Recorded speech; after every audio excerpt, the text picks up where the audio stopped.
Hello दोस्तों, welcome back to my channel learn versus fun take.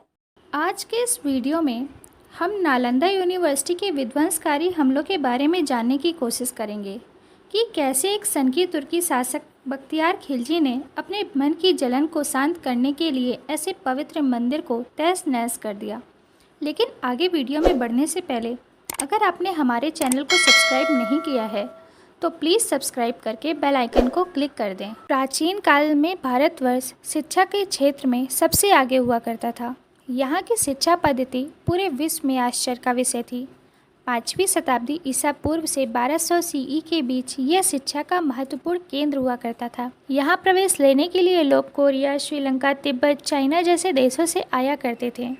यहाँ प्रवेश लेने के लिए 3 स्तरों वाली बहुत ही कठिन प्रवेश परीक्षा हुआ करती थी। अत्यंत प्रभावशाली छात्र ही इन परीक्षाओं में सफल होकर यहाँ प्रवेश पाते थे। प्रसिद्ध चीनी यात्री हिन सॉन्ग ने यहाँ आकर शिक्षा प्राप्त की और यहाँ के जीवन के बारे में अपनी किताब में एक लेख भी लिखा था। प्राचीन भारत में बहुत से विश्वविद्यालय हुआ करते थे, जिनमें से एक महान विश्वविद्यालय नालंदा भी था, जो कि अपनी समृद्ध विरासत और ऐतिहासिक महत्व के लिए पूरे विश्व में जाना जाता था। नालंदा विश्वविद्यालय बिहार राज्य, जिसे तब मगध के नाम से जाना जाता था, की राजधानी पटना के पास स्थित थी। 1193 में आक्रमणकारियों द्वारा नष्ट कर दिए जाने के बाद आज बस यहाँ पर इसके खंडहर बचे हुए हैं, जिसे यूनेस्को के द्वारा विश्व धरोहर स्थल घोषित कर दिया गया है। नालंदा प्राचीन काल का सबसे प्रसिद्ध बौद्ध महाविहार था। शिक्षा का केंद्र होने के साथ साथ यह एक बौद्ध तीर्थ स्थान भी था। यहाँ आने वालों को आज भी आध्यात्मिक शांति के साथ साथ भारत के गौरवशाली इतिहास, सांस्कृतिक, वास्तुकला और पर्यटन की झलक देखने को मिलती है। नालंदा विश्वविद्यालय दुनिया के सबसे पुराने और बेहतरीन आवासीय विश्वविद्यालयों में से एक हुआ करता था। उस समय यहाँ पर करीब 10,000 छात्र और 2,000 शिक्षक रहा करते थे। नालंदा विश्वविद्यालय में 3 लाख किताबों से भरा एक विशाल पुस्तकालय था। 300 से भी ज़्यादा कमरे और 7 विशाल कक्ष हुआ करते थे।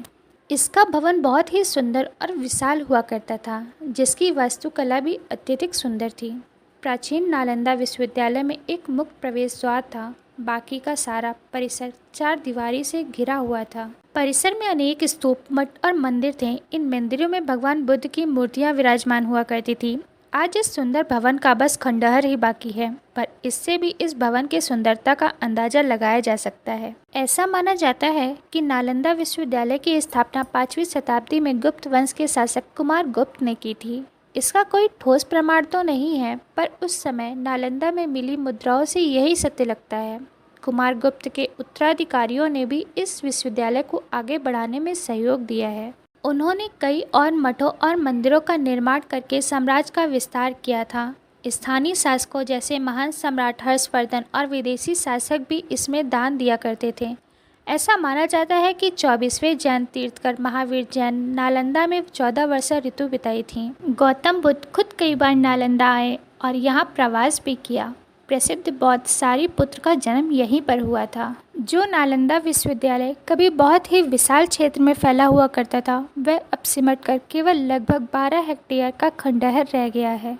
नालंदा में सभी तरह के विषय पढ़ाए जाते थे, जिन्हें पढ़ाने के लिए कोरिया, जापान, चीन, तिब्बत, इंडोनेशिया, फ्रांस और तुर्की के विद्यार्थी और विद्वान दोनों ही आते थे। तो चलिए नालंदा के बारे में कुछ और विस्तार पूर्वक जानने की कोशिश करते हैं। नालंदा संस्कृत के 3 शब्दों से मिलकर बना हुआ है। ना आलमदा, जिसका अर्थ होता है ना रुकने वाला ज्ञान का प्रवाह। नालंदा विश्वविद्यालय खुद में कला का एक बेहतरीन नमूना था। एक समय इस विश्वविद्यालय में दाखिला पाना बहुत बड़ी बात माना जाता था। लेकिन इन सब के बावजूद इस विश्वविद्यालय की किस्मत उतनी अच्छी नहीं थी, क्योंकि नालंदा विश्वविद्यालय को आक्रमणकारियों ने 3 बार बर्बाद किया था। लेकिन केवल 2 बार ही इसको फिर से बनाया जा सका था, क्योंकि तीसरी बार के हमले ने इस विश्वविद्यालय को पूरी तरह से ख़त्म कर दिया था, जिसकी पूरी जिम्मेदारी बख्तियार खिलजी को दी जाती है।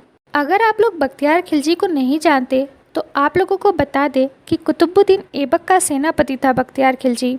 माना जाता है कि खिलजी को बिहार के सीमा पर 2 गाँव सौंपे गए थे। मौके को भांपते हुए उसने बिहार में कई लूटपाट और छापे शुरू कर दिए और उसे जीत भी मिलती रही, जिससे उसका हौसला भी बढ़ता रहा। इसी बढ़ते हौसले के साथ खिलजी ने बिहार के किले पर हमला करने का फैसला किया। और एक बड़ी लूट को अंजाम दिया। ये काम इतना कठिन था कि अपनी जिद की वजह से वह काफ़ी बीमार पड़ गया था। लेकिन बख्तियार खिलजी एक ऐसा मुस्लिम था जिसे हिंदुओं पर बिल्कुल भरोसा नहीं था, इसलिए उसने अपने हकीमों से काफ़ी इलाज करवाया। बल्कि उसकी तबीयत इतनी ज़्यादा ख़राब हो गई कि वह लगभग मौत की कगार पर पहुंच चुका था, जिससे सब लोग बहुत परेशान हो गए थे। तब किसी ने उसको डरते डरते सलाह दी कि वह नालंदा विश्वविद्यालय के वैद्य आचार्य राहुल श्री भद्रा से अपना इलाज करवा के देखें। लेकिन जैसा कि हमने आपको पहले ही बताया था कि बख्तियार खिलजी को हिंदुओं पर बिल्कुल भरोसा नहीं था। खिलजी इस इलाज के लिए बिल्कुल तैयार नहीं था। तब उसने वैद्य जी के सामने कोई भी दवा ना खाने की शर्त रख दी और साथ ही ये भी शर्त रखी कि अगर वैद्यराज खिलजी को नहीं ठीक कर पाए तो वैद्यराज की हत्या कर दी जाएगी। तब वैद्यराज ने सोच समझकर उसकी यह शर्त मान ली और कुछ दिनों बाद वह खिलजी के पास एक कुरान की किताब लेकर गए और उन्होंने खिलजी से कहा कि आप ये कुरान के चंद पन्ने पढ़ लीजिएगा, आप इससे बिल्कुल ठीक हो जाएंगे। अब बात कुरान की थी तो खिलजी मना भी नहीं कर पाया और उसने वैद्यराज के बताए अनुसार कुरान के उन पन्नों को पढ़ा और वह एकदम से ठीक हो गया। तब खिलजी को बिल्कुल समझ में नहीं आया कि आखिर वो कुरान पढ़ने से कैसे ठीक हो गया।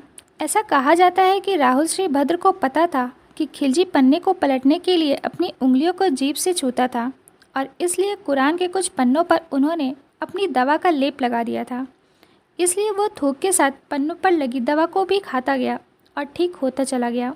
ठीक होने के बाद खिलजी ने सोचा कि इस तरह से भारतीय विद्वान और शिक्षक पूरी दुनिया में मशहूर हो जाएंगे। भारत से बौद्ध धर्म और आयुर्वेद के ज्ञान को मिटाने के लिए उसने ठान लिया कि वो इस यूनिवर्सिटी को ही तबाह कर देगा, जहाँ से उसके हकीमों से ज़्यादा पढ़े लिखे लोग निकल रहे हैं।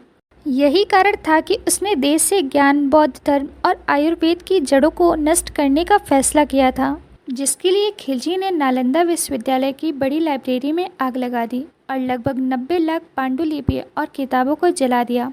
ऐसा कहा जाता है कि नालंदा विश्वविद्यालय में इतनी किताबें थीं कि वो 3 महीनों तक जलती रही थीं, लेकिन किताबों तक ही ये तबाही नहीं ख़त्म हुई थी, क्योंकि खिलजी को ये पता था कि जो भी लोग इस विश्वविद्यालय से पढ़कर निकलेंगे वो लोग आगे चलकर एक और विश्वविद्यालय बना ही लेंगे। इसलिए खिलजी के आदेश पर तुर्की आक्रमणकारियों ने यूनिवर्सिटी में स्थित सभी लोगों की हत्या कर दी। इस विनाशकारी हमले के बाद भारत में पहले जिस स्तर पर बौद्ध धर्म का डेवलपमेंट हो रहा था वो सिमटने लगा, मानिए लगभग ख़त्म हो गया। तो दोस्तों, आज के इस वीडियो में आपने देखा कि कैसे एक इंसान के घमंड से भारत की सबसे बेहतरीन यूनिवर्सिटी बर्बाद हो गई। यहाँ लोग सिर्फ धर्म के नाम पर लड़ते रहे हैं, इसलिए ये बात समझना बेहद ज़रूरी है कि धर्म की लड़ाई में हमेशा समाज को विकसित करने वाले एसेट्स ही बर्बाद होते रहे हैं। इसमें आपकी क्या राय है, प्लीज़ हमें कमेंट बॉक्स में ज़रूर बताइएगा। अगर आपको हमारा ये वीडियो पसंद आया है तो प्लीज़ इस वीडियो को ज़्यादा से ज़्यादा सोशल मीडिया पे और अपने दोस्तों के साथ शेयर करें। Thanks for watching this video. Please like, share and subscribe my channel.